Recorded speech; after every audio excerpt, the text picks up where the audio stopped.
Assalamualaikum warahmatullahi wabarakatuh. Kembali lagi ke channel Studio NS Production dalam rancangan Eksplorasi Misteri Mistik. Saya Nazri Saleh hos anda. Hari ini saya akan menceritakan tentang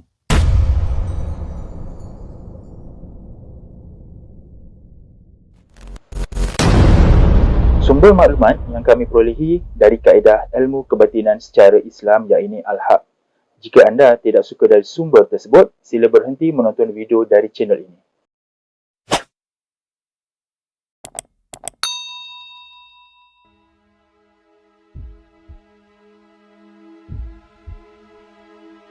Pada 13 Januari 2023, hari Jumaat, jam 4.20 petang, saya telah kembali ziarah makam Tun Teja.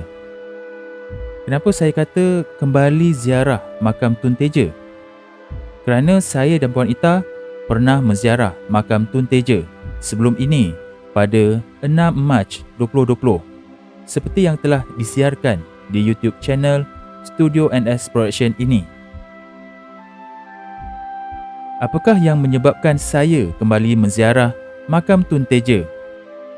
Ini kerana Puan Ita telah mendapat cerita terbaru berkaitan kisah sebenar tentang Tun Teja. Ini adalah rentetan selepas kami berjaya merungkai kisah dan makam Tun Fatimah di Langkawi. Ini kerana Tun Teja dengan Tun Fatimah sebenarnya agak akrab walaupun mereka hidup bermadu, di mana mereka adalah isteri kepada Sultan Mahmud Shah, Sultan Melaka terakhir.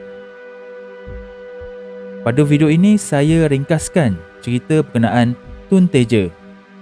Kepada yang ingin tahu lebih lanjut berkenaan Tun Teja, boleh rujuk video saya yang lepas dengan tajuk Menyingkap Hikayat Tun Teja.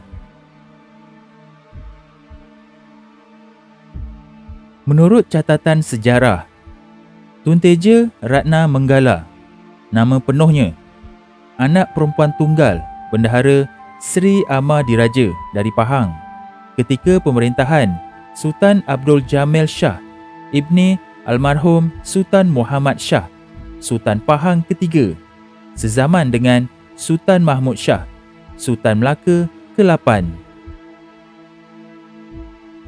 Tun Teja dikatakan terlalu elok rupa parasnya dan menjadi sebutan orang-orang yang berdagang di Pahang. Namun begitu, telah pun ditunangkan. Kabar kecantikan Tun Teja hingga ke pengetahuan Sultan Mahmud Shah. Baginda telah menghantar utusan peminangan ke Pahang, namun ditolak oleh Bendahara Sri Ahmadiraja. Berikutan, Tun Teja telah ditunangkan. Tun Teja disebut dalam dua hikayat Melayu lama, iaitu Hikayat Hang Tuah yang mengatakan Hang Tuah lah yang memujuk Tun Teja lari. Manakala dalam Sulalatus Salatin karya Tun Sri Lanang pula mengatakan Hang Nadim yang melarikan Tun Teja ke Melaka dan perjalanannya memakan masa selama 40 hari. Pada tahun 1511, Portugis menyerang Melaka.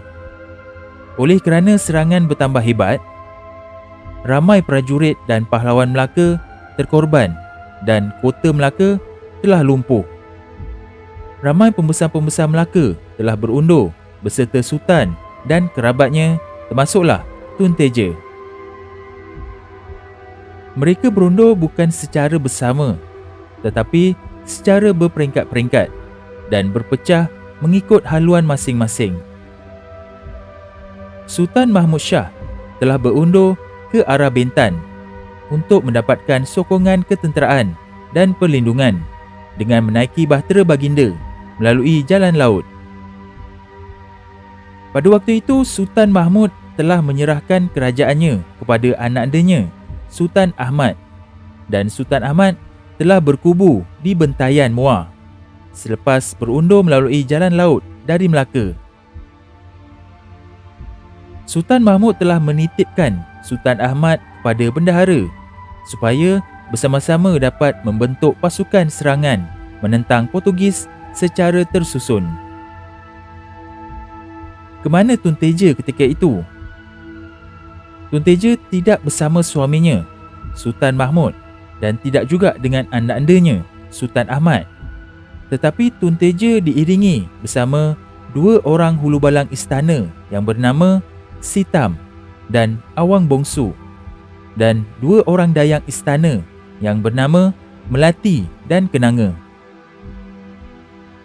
Mereka berundur menggunakan jalan darat kerana laluan laut sangat berbahaya dengan ancaman serangan Portugis ketika itu. Dalam keadaan kecemasan dan darurat tersebut, mereka hanya berjalan kaki sahaja menempuh laluan hutan dan kampung. Sehinggalah mereka tiba di satu kawasan untuk berhenti berehat akibat Tun Teja terlalu letih setelah berjalan selama beberapa hari sejak serangan Portugis ke atas Melaka.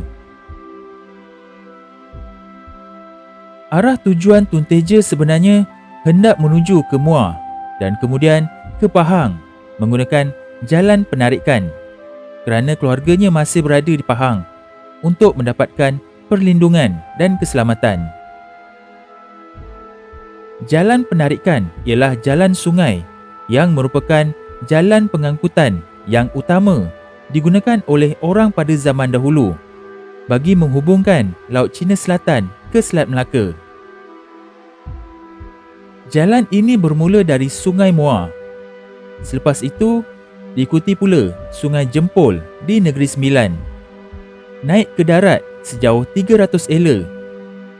Masuk pula di hulu Sungai Serting dan menuju ke anak Sungai Pahang yang bernama Sungai Bera dan berakhir di Sungai Pahang di Pekan.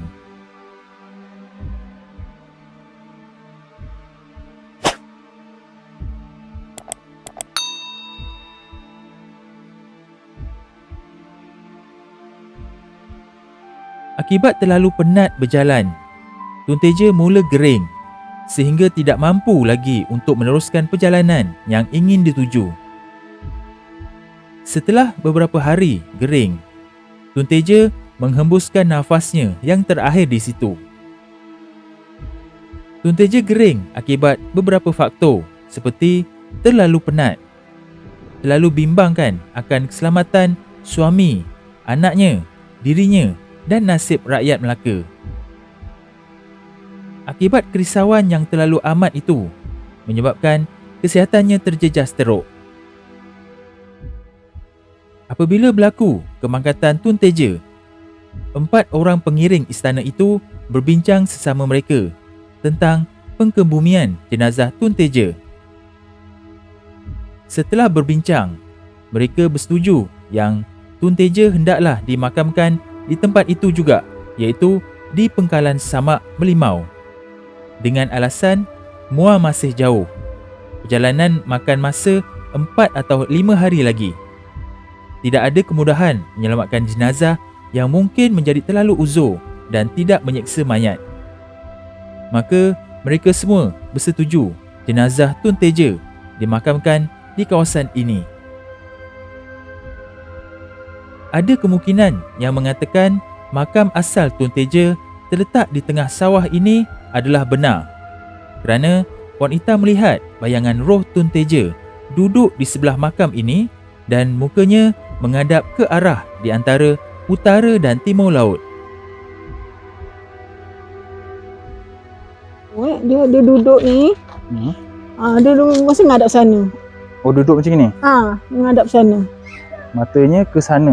Ke sana. Mungkin kat sana ya ikut. Mungkin kot.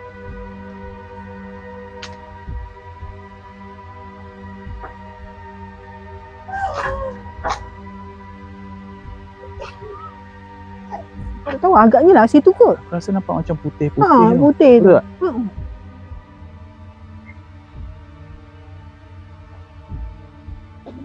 tak?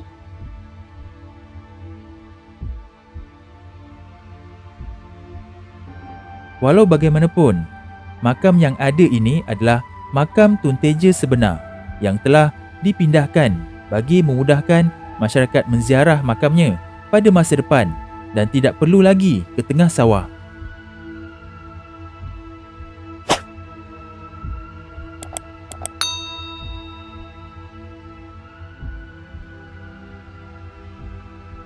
perkara lagi, Tun Teja menegaskan bahawa beliau bukanlah seorang Sri Kandi wanita yang pandai bersilat dan berlawan seperti tanggapan sesetengah pihak. Sri Kandi hanya layak diberikan kepada Tun Fatimah sahaja kerana Tun Fatimah pandai bersilat dan berlawan. Tun Teja hanya mampu memberikan semangat kepahlawanan dalam kalangan wanita Melayu dan pandai dalam membentuk dan mengatur strategi peperangan.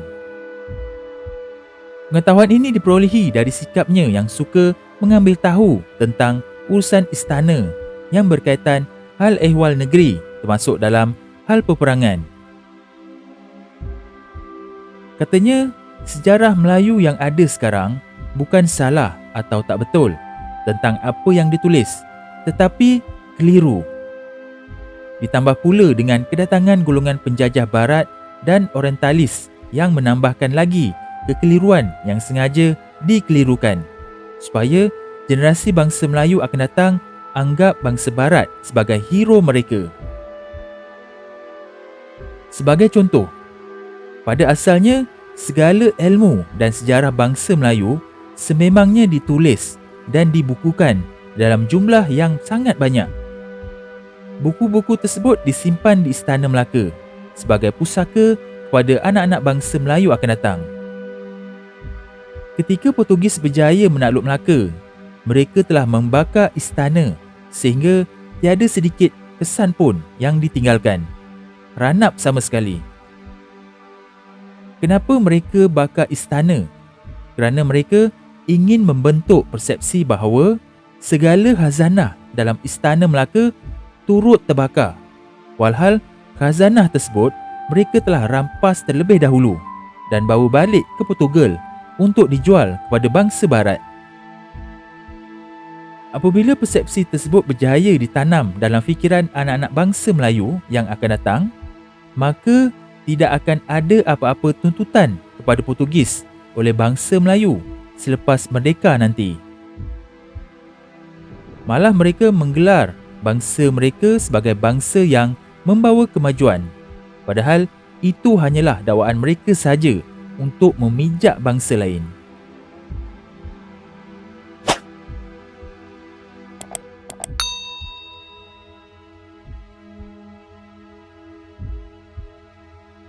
Sebenarnya banyak lagi yang Tun Teja sampaikan, tetapi untuk video umum ini cukup sekadar ini saja yang boleh saya kongsikan.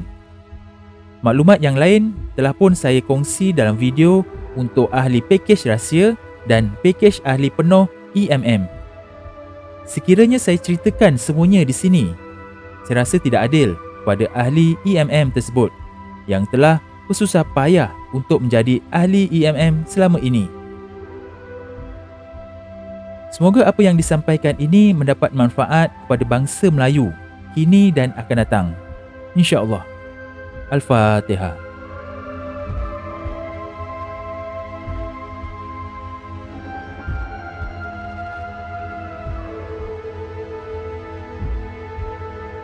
Jangan lupa sertai ahli member channel Eksplorasi Misteri Mistik ini dengan klik pada butang join di bawah video ini atau klik link pada ruangan description. Terdapat 4 pilihan peringkat pakej yang disediakan. Untuk penerangan lanjut, sila klik join sekarang dan anda akan dibawa kepada video penerangan berkenaan pakej-pakej tersebut. Itu saja video untuk kali ini. Jumpa lagi pada video akan datang yang lebih menarik, insya-Allah. Assalamualaikum.